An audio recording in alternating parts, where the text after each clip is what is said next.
Hey, what's up, everybody? My name is Jeremy Schumacher. I'm a licensed marriage and family therapist. I'm the Jer in Wellness with Jer. Thanks for stopping by and checking out the channel today. We're going to do a Christmas song. I was raised fundamentalist, evangelical Christian, and always found the music to be pretty lacking, even when my church added a contemporary service and then a bunch of the old people left because how dare we have contemporary music? Pretty terrible. And I always felt there was room for some heaviness in some of that old hymnology, some real depth. Thy strong word requires a metal cover. And I'm not the only person who had this thought. We're going to do O Come, Azrael, which is a cover of O Come, Emmanuel, pretty famous Christmas song, in a death metal version from JJ Hrubovcak. I'm not sure how to say his name. I couldn't find anything on him other than this album, and he was maybe in a band called Hate Eternal in like 2008 that I couldn't find anything about. But he has a death metal Christmas album that's awesome, and this is my favorite song, and I listen to it a lot during the Christmas season. Throw up the horns. I'm pagan, so Yule season. Merry Yule, everybody. Also, I've done a video in this hat before, and I remember it being blistering hot. And it is. We're a minute into the video, and I'm already too warm. So I put on Packers gear to match my hat, but it's too hot. Let's get to the song. O come, Azrael. A word of warning, it's just filthy death metal. So here we go.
My appreciation of death metal has grown a lot over the years.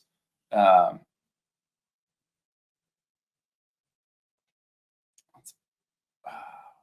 my battery's gonna die. Hang on. My appreciation of death metal has shifted a lot over the years. Part of being raised fundamentalist Christian meant I could listen to nothing growing up but Christian music and country music, which pretty much means those are the two things I won't listen to anymore. Big fan of System of a Down. I've done a couple of reviews of their songs.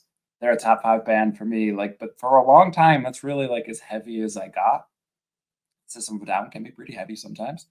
But like death metal never really hit till I sort of stumbled my way backwards into like some foreign metal bands, Chthonic out of like Taiwan, I believe.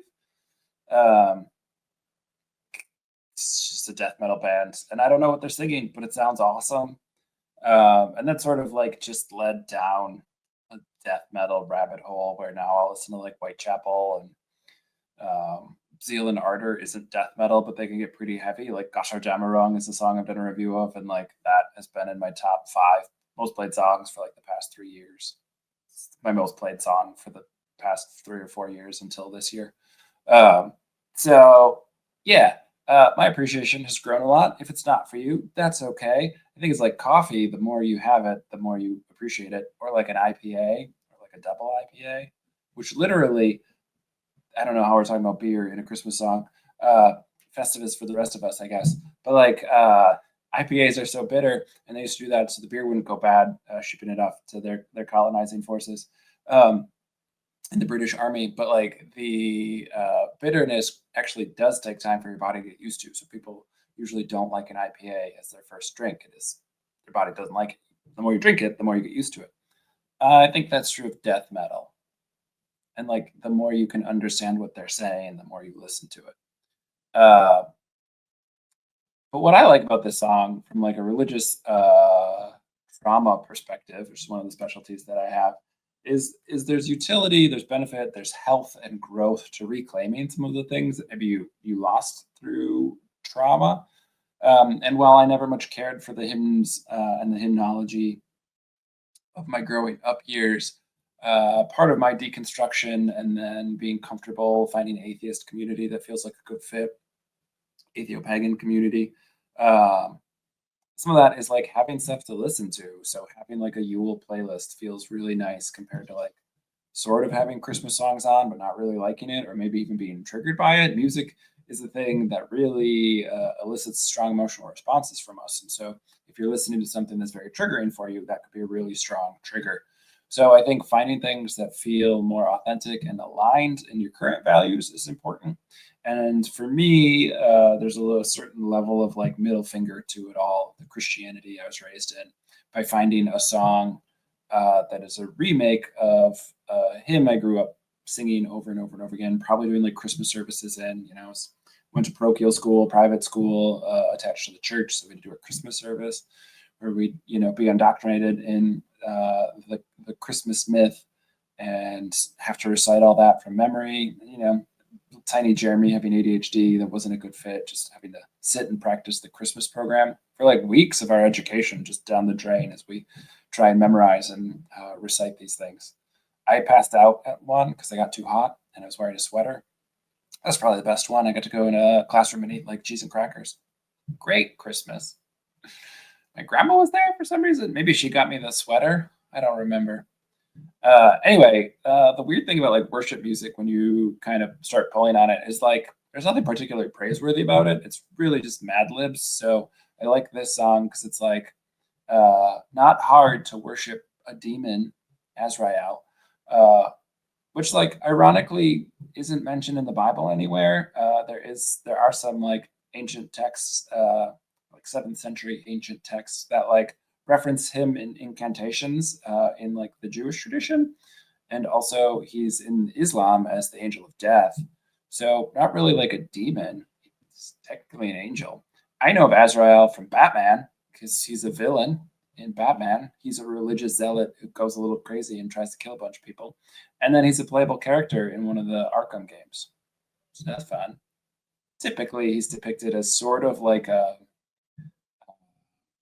Spanish Inquisition garb or like, the Crusades type look, and then like a big flaming sword, which I guess is kind of demonic. But like that's the angel of the Garden of Eden, right? Flaming sword.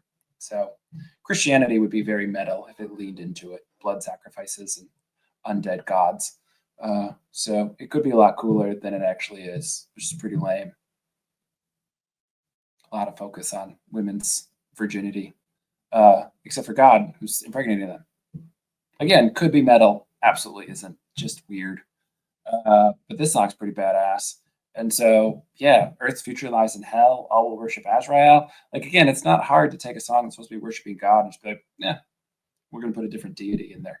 And I think, like, that's mostly what's happened throughout history. So, one of the bands that I like is they're called Heilung.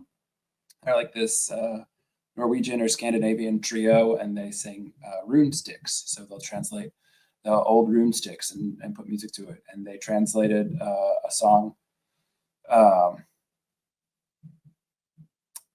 They did one of the most ancient or the oldest living manuscripts we have of a song. They did that, and that's like to the deity Marduk. Um, so that's pretty cool. And like again, Christianity. I'm going to offend a lot of people here. Let's just lean into it. And Judaism really just like sort of are amalgamations of other religions. They were taken captive, and there were much bigger, much more popular religions that they draw from. And even modern Christianity is just like a retelling of old Judaism. Like the crucifixion story is just a retelling of Yom Kippur. So like there's just all this stuff about it that like none of it's new. So updating it by saying we're going to worship the angel of death and or a demon and just make that demon about Satan, like none of it follows anything because it's all made up. And for me, coming out of having my own religious trauma and doing my own work, like it's very freeing to sort of have like, yeah, it's all made up and we can worship whatever we want, find what aligns for you, and do that. So, yeah, whisper sirens call in man's ear, rejoice, rejoice, O Azrael shall come to thee, deliver man to hell. Baller. That's where all the cool kids go. Verse 2. And like what I like about this song is like I listen to death metal, so I like the song and I like all the religious trauma. But like there's the heaviness, like Led Zeppelin was an early find for me as once I stopped listening to just Christian and country. Pink Floyd, Led Zeppelin were really influential there. But like that heaviness gives me a lot of dopamine. Like I like scrunching up my face and like that stink face you have to give certain songs. Like this song does that multiple times where it just comes in with like that real heavy vocal and like just that crunchy sound, just like a wall of sound really gets to you. And like, I love that. So there's more of that for your ears coming up.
Pause it right before that drop there.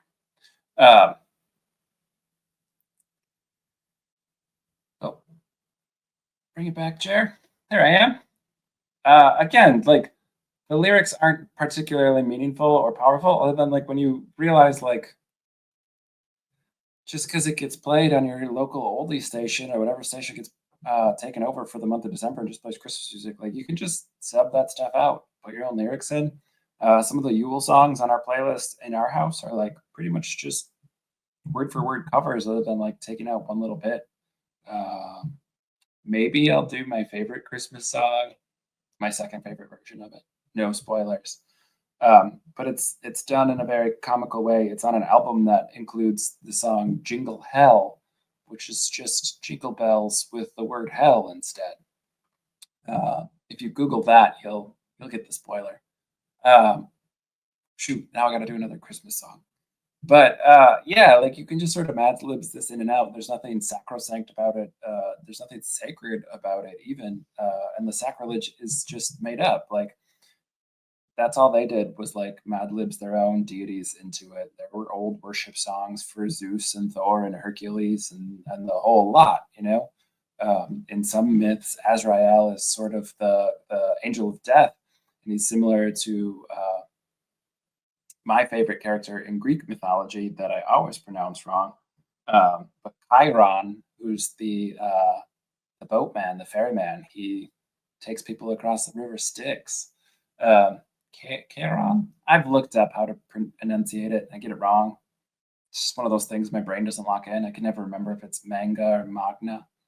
It's just some of those vowels together or foreign languages. Not a good student studying my foreign languages.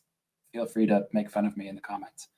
Um, O come thou rod of Satan free, cleanse earth from man's tyranny. In dream state unaware you enslave, and draw man closer to the grave. Again, like it rhymes, it's cool, it's a song. But like Root of Jesse is, I think, like the original.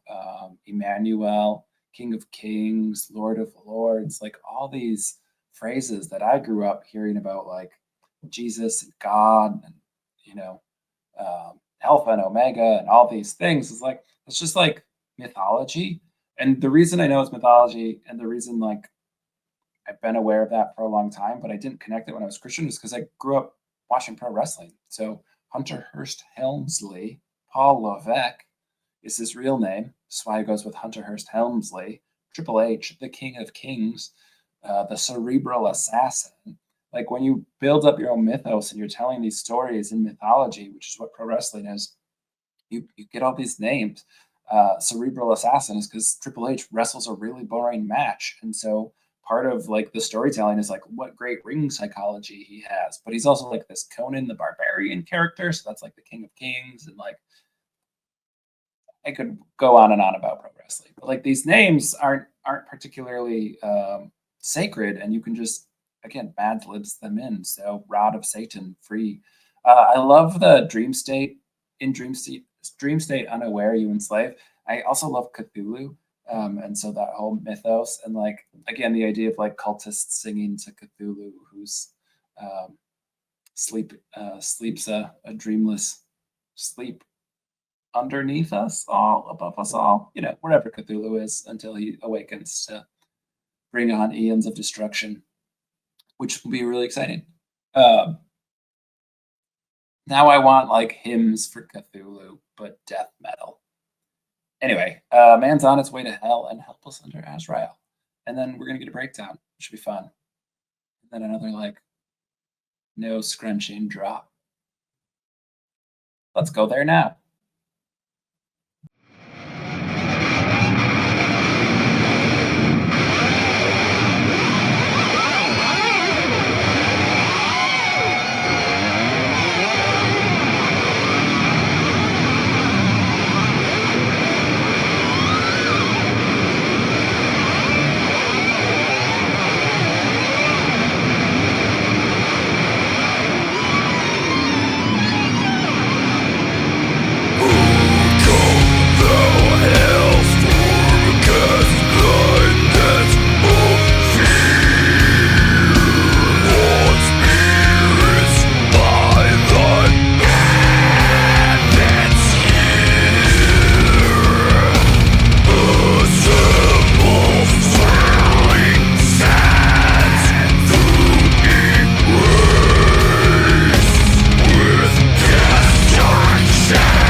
Just some heavy drumming on our way out of the song there.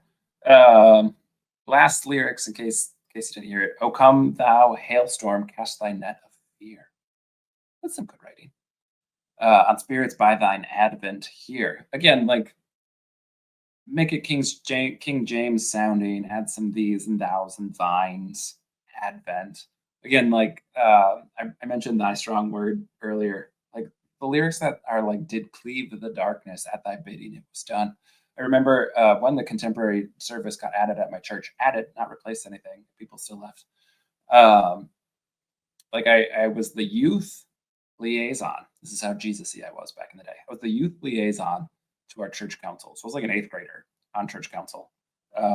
And someone asked me about like what hymns or what songs I like. I said "Thy Strong Word" because like the bass, there's a good beat in that song. It needs a metal cover. I also maintain that like the Lord of the Rings, the Hobbit trilogy, which wasn't good, should have just been two movies at most. But like Far Over the Misty Mountains Cold needs like a real heavy, just filthy remix. It's pretty heavy to begin with, so like just like let's get a double kick in the back and like really grunge it up. Um, I'm off track here, but like yeah, somebody was like, well, like that's not how people talk. Like, what does cleave mean? I was like, to cut. Like, duh, don't you read books? Because I was a pretentious little kid. Um, but like, right, some of that language is inaccessible, and the point of that is to like pretend it is sacred, to provide some old timiness to it, as if this is like a timeless tradition when like it's not. How many hymnals have there been? A bunch, and they're in English, so 1500s, because like before that we didn't have any scripture except in Latin, and before that in Hebrew. So like you know, not any scripture, Christianity scriptures. Martin Luther, part of the Reformation in like the 1500s, was to translate the Bible not just in Latin. So you know, these are not modern as in like super modern, but like modern as in like this isn't timeless classics from thousands of years ago. This is a couple hundred years at most years old, and so to make it about Satan or about Krampus, who predates Jesus, or I don't know if that's true. Don't quote me on Krampus predating Jesus. But these other religions, these other parts of the world that weren't taken over by Christianity until much later, have their own traditions around Yule and around this time of year. And like the solstices are what has driven a lot of the, at least the Christian holiday calendar, is just trying to come up with holidays that take the place of the pagan ones so that you can celebrate the same things without being deeply unpopular. Without taking things away. Like part of it is converting, it's colonizing, it's not taking it or coming up with something new. So I like the shadow part with death's dark shadows, man's whole earthen trace. We're erasing it with sand. It's the previous line. But like the shadow comes in, and like again on nice headphones, like it comes in one ear and goes out the other. It's that little spine tingle. Ah, I like that. So yeah, if you're an ADHD person or neurodivergent person and you don't listen to a ton of metal, give it a shot. Like I think it's really good for your brain. I think anyone could like metal, but I really think for my like neurodivergent crowd, there's a lot going on. It gives you a lot of dopamine. I also listen to like really I'm gonna say alternative electronica. Like Dan Deacon is my jam. And there's a lot of like spine tingles. I don't get goosebumps, but like other people probably get goosebumps. Um, some of that stuff that like, ooh, yeah, what was that? I felt spirit move me. Except it was just music. It's a lot of dopamine in your brain at one time. So yeah, I don't have like a great like go check out this artist. It is available to purchase on like Bandcamp. Support this guy who hasn't done anything since 2013 that I could find on the internet anyway. But like, support your local artists. Find someone in your music scene. Give them a shout. Support people who do metal covers. I've been like putting off doing a Chaperone cover, but maybe I'll do the death metal cover of Pink Pony Club. Uh, if you don't want to hear that and you want to hear something else, drop down in the comments and tell me what you would like me to review, because I will do that. Maybe we'll do another Christmas song. We'll see. All right. Take care of yourself. Take care of somebody else. Thanks for stopping by. Peace.